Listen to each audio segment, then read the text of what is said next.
Nas construções do Brasil colonial, os edifícios públicos, mosteiros, fortes, calçadas, igrejas e até aquedutos foram surgindo em função das necessidades. E nem por isso eram incompatíveis com a beleza. As obras não contavam com fundamentos teóricos de cálculos.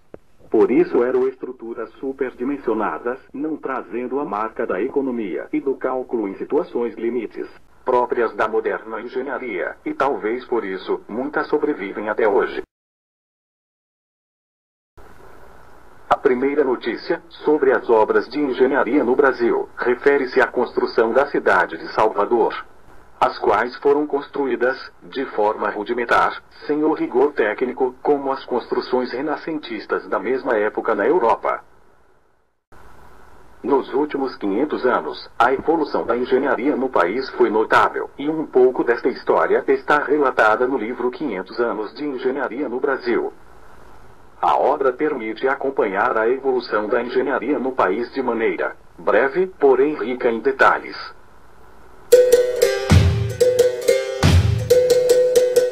Uma das edificações que se destaca na cidade de Salvador no período colonial é o Castelo Garcia Dávila, que foi considerado a construção residencial mais monumental das Américas em seu tempo.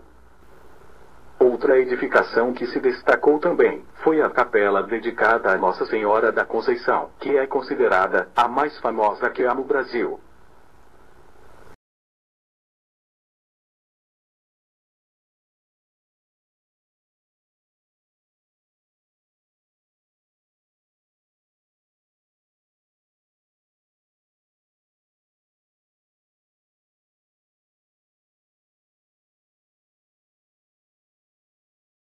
No período colonial, em algumas regiões do país, as pedras ou eram raras, ou não tinham sido descobertas. Um caso que se destaca é a Igreja da Conceição da Praia, em que a cantaria, em pedra de Riós, foi totalmente esculpida, em Portugal, tendo sido contadas, transportadas, e aqui montadas, pelo próprio mestre pedreiro que a esculpiu. Uma alternativa para a falta de pedras foi a utilização da técnica da construção com barro, que era totalmente dominada pelos portugueses. Essa técnica foi utilizada em quase todo o país. A construção da Catedral de Campinas, em taipa de pilão, numa obra de grande beleza e monumentais proporções, foi a maior de que se tem notícia nessa técnica.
Os fortes surgiram com o início da colonização do Brasil pela necessidade de se defender dos índios, sobretudo de piratas franceses, ingleses e holandeses.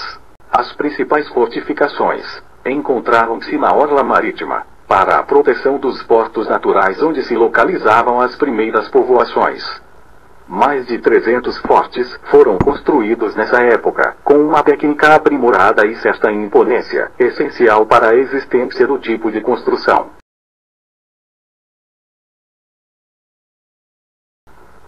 Alguns fortes, por sua data de construção, poderiam ser classificados como forte de fronteira, tendo como função mais de presença e demarcação de nossos limites do que a de defesa de posições de possíveis ataques. O que mais se destaca é o Forte São José de Macapá, o maior de todo o Brasil colonial. Foram sendo construídos ao longo da costa, na medida em que haviam necessidades para defender as posições, onde existiam portos e povoações.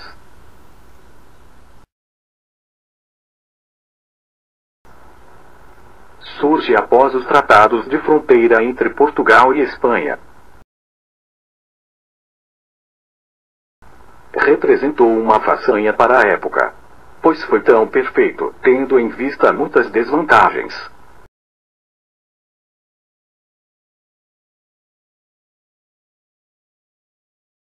As pontes foram sendo construídas para vencer os rios que atravessavam as cidades. No início, as pontes eram de madeira. Um exemplo desse tipo é a ponte sobre o rio Tietê em São Paulo, que foi considerada como a primeira grande obra na capital paulista. Seguindo também o mesmo sistema de construção em arco de pedra, encontramos os aquedutos. Sendo mais notável o Arco da Carioca, primeiro do gênero, realizado em todas as Américas, e que permanece até hoje atestando sua grandiosidade e beleza, também é considerada por muitos a principal obra da engenharia colonial.